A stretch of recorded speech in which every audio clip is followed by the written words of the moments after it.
Your team's engagement survey just came back glowing, 90% satisfied, every category green, maybe even a note congratulating you on a healthy culture. That's not good news. That's the exact moment you should get suspicious. There's a name for what's happening inside that spreadsheet, and once you understand it, you'll never read a survey result the same way again. It's called social desirability bias, and it means people answer questions the way they think they're supposed to answer, not the way they actually feel.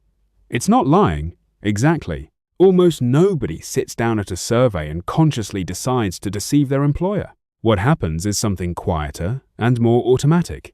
People round every uncomfortable truth up toward whatever answer looks safest, most agreeable, least likely to cause a problem for them personally. Ask most people directly whether they do this, and they'll deny it, sincerely. That's part of what makes the bias so effective. It doesn't feel like dishonesty from the inside.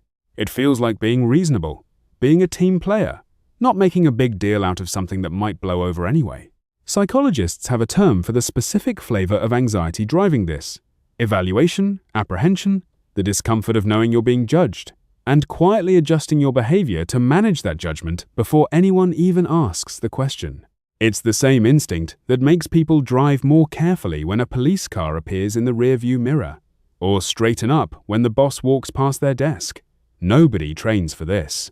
It's automatic, evolved, and almost impossible to switch off just because someone tells you the form is anonymous. Knowing the mechanism has a name doesn't make it go away, but it does change what a manager should expect from any tool that asks people to self-report anything sensitive about their own workplace. This bias shows up constantly at work, in places you'd never think to check. Self-reviews are one of the clearest examples. Ask someone to rate their own performance honestly and watch what happens. Real mistakes get softened into areas for growth. A missed deadline becomes a learning experience. Nobody wants to hand their manager a list of their own failures in writing, so the list gets edited before it ever reaches the page, often without the person even realizing they're doing it. The editing happens upstream of conscious thought.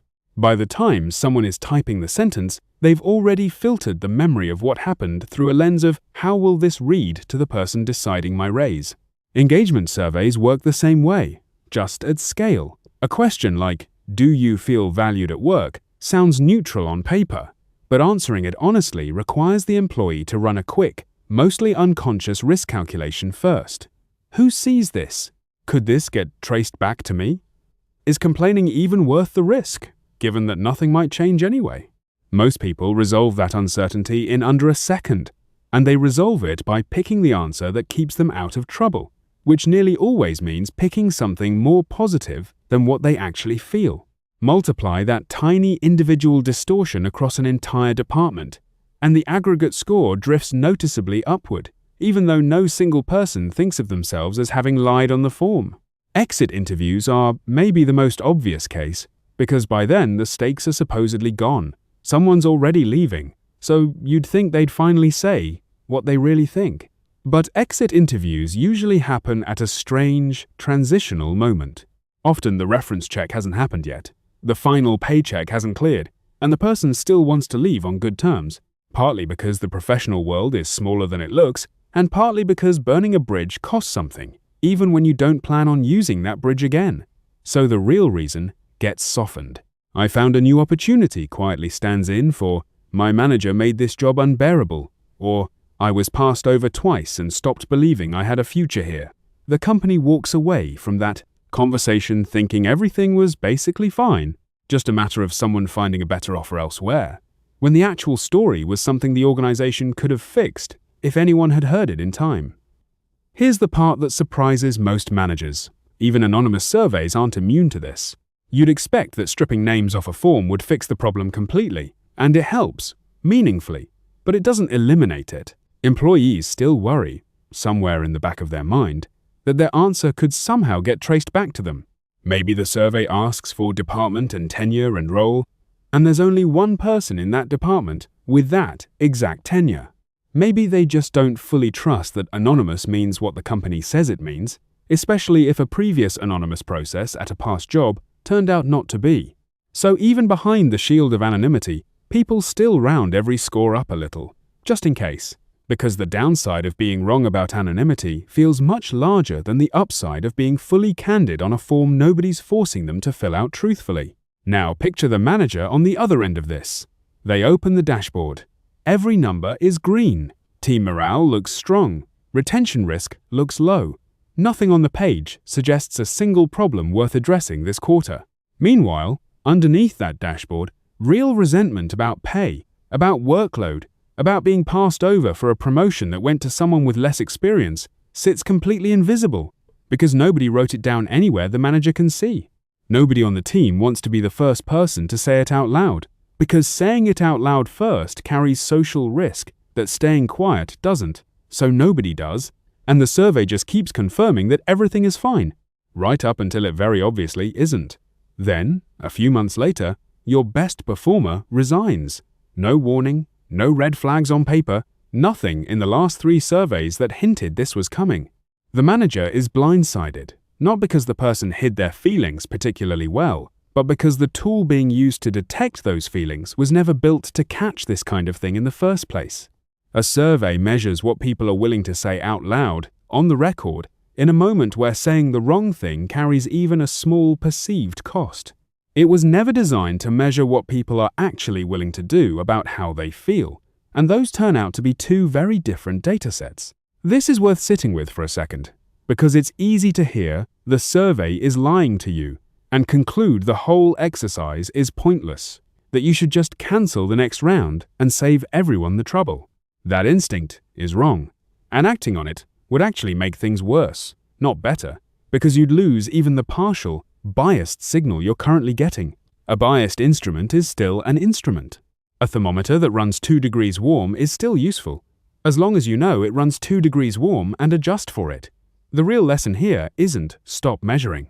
It's stop trusting the measurement alone, as if a number on a dashboard were the full story instead of one biased input among several that all need to be weighed together. So what does trusting it less actually look like in practice? Here's the part nobody expects. The fix isn't a better survey question, and it isn't more anonymity, and it isn't a slicker survey tool with fancier analytics behind it. Survey design tweaks can help a little at the margins, sure, but they can't out-engineer a bias that's baked into how people manage their own reputation in front of anyone who has power over their paycheck. The actual fix is pairing every self-reported number with something that's much harder to fake, which is behavior. Think about what people actually do versus what they say they feel. Voluntary overtime is one of the clearest tells available to any manager willing to look for it. Someone who's genuinely engaged tends to put in extra effort without being asked to, because the work still means something to them. Someone who's quietly checked out tends to do exactly what's required and nothing more, clocking out mentally the moment the minimum is satisfied. Unused vacation days tell a similar story, and interestingly, it can point in either direction depending on the person. Someone burning out often stops taking time off entirely because they feel replaceable, or because stepping away feels like it'll only make the pile of work worse when they get back, so they just grind through it. Someone who's disengaged might do the opposite, using every available day off because the job simply isn't holding their attention anymore, and there's nothing pulling them back in early. Either extreme, someone hoarding vacation days or someone burning through all of them fast, is worth a closer look, because both are behavior contradicting a calm survey score. Internal transfer requests are maybe the most underrated signal of all, and managers routinely miss it because it doesn't show up on the engagement dashboard at all. When someone who was previously stable and settled in their role suddenly starts applying for a different team, a different manager, a different function entirely, that's not random career curiosity. That's someone voting with their actions on a question the survey already asked them and got the polite, rounded-up version of in return. People don't usually apply internally on a whim. It takes effort, it carries some risk if it doesn't work out, and it signals discontent loudly enough that most people only do it once they've quietly decided the current situation isn't working. The reason behavior is so much more reliable than a survey score comes down to cost, and this is really the mechanism underneath the entire pattern. Answering a question honestly, or dishonestly, on a form costs almost nothing to fake. It takes 2 seconds to click a slightly higher number instead of the true one. There's no real consequence either way in the moment, and the brain doesn't even register it as a meaningful act of deception. But faking behavior over time is expensive. In a way, a form never is. Staying late every single night when you don't feel like it, or turning down an internal transfer you actually want in order to keep up appearances, takes sustained effort that most people simply won't maintain for months on end without it costing them something visible. That's the core mechanism here. People manage impressions cheaply through what they say on a form, and they reveal the truth expensively through what they do with their actual time and effort, because behavior has real, sustained costs attached to it that a survey answer never carries. This is also why the timing of exit interviews matters so much more than most companies realize, and it's a detail worth building into process rather than leaving to chance. Run the conversation before someone has signed anything else, while they're still technically employed and still thinking about references and still hoping to leave on good terms, and you'll get the polished, diplomatic version of events almost every time. The new opportunity version. Wait until after they've already signed an offer somewhere else, and something shifts in the conversation. The incentive to manage the relationship carefully mostly disappears because there's nothing left for them to protect by staying diplomatic. That's when the real reason finally surfaces, the one that was sitting underneath new opportunity the entire time, and it's often something specific and fixable that nobody flagged in time to save that particular relationship. Here's a line worth remembering, because it applies well beyond HR paperwork and well beyond this one workplace example. A result that looks too good to be true on any metric where people have some reason to manage how they're perceived usually is exactly that, too good to be true. That's not cynicism about people, and it's not an accusation that anyone's being dishonest on purpose. It's just recognizing that whenever a question has a socially correct answer sitting right there, some percentage of respondents will drift toward it, whether they consciously mean to or not, and the drift is almost always upward, almost always toward looking fine, because looking fine is nearly always the safer choice in the moment someone's filling out that box. So build the audit in on purpose, before you act on anything a dashboard tells you, rather than discovering the gap the hard way after a resignation letter lands on your desk. Pair every glowing survey number with one direct, private conversation with someone on the team, ideally someone who has less to lose by being candid, or someone you've already built enough trust with over time that the social pressure to perform doesn't dominate the exchange the way it does in a written, potentially traceable form. That single 15-minute conversation will often surface more real information than the entire aggregate survey did, because a private, specific conversation simply doesn't carry the same reputational risk that a written answer sitting in a company database does. There's also a practical rhythm worth putting in place, rather than treating this as a one-time realization. Build a standing quarterly habit of cross-checking the two datasets against each other. Line up the survey trend for a team next to overtime hours, vacation usage, and internal transfer activity for that same team. And look specifically for divergence. A team whose survey scores are climbing while overtime and transfer requests are also climbing isn't a mystery to solve. It's a team quietly burning out while telling you they're fine, because burnout and engagement can coexist for a stretch before one collapses into the other. A team whose scores are flat, but whose behavior metrics are completely calm, is probably telling you something closer to the truth. The divergence itself is the signal, more than either number on its own. My own take on this? Having watched it play out, the managers who get burned by this aren't the careless ones.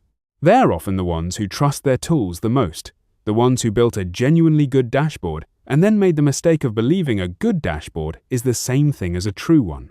The more polished the reporting gets, the easier it becomes to forget that every number on it originated from a human being deciding, in a split second, how much of the truth felt safe to hand over. Treat every glowing result the same way a good analyst treats a suspiciously clean dataset, as a hypothesis, not as a conclusion. A hypothesis means you still have to go check it against something independent, in this case against what people are actually doing with their time, their overtime hours, their vacation patterns, their transfer requests, before you relax and assume the team is genuinely fine. The dashboard told you a story, and it's not a false story exactly, it's a polite one. Your job as the manager is to go find out whether reality actually agrees with it, or whether it's just the version everyone agreed was safe to put in writing. Because the survey was never lying out of malice, and neither was anyone who filled it out.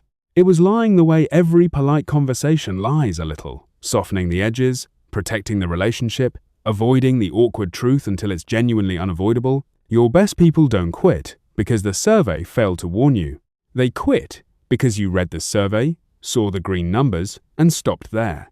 When the real answer was sitting one honest conversation further down the hallway, waiting for someone to actually go ask it before it turned into a resignation letter instead of a fixable problem. If catching a blind spot like this before it costs you a good employee sounds useful, go ahead and subscribe.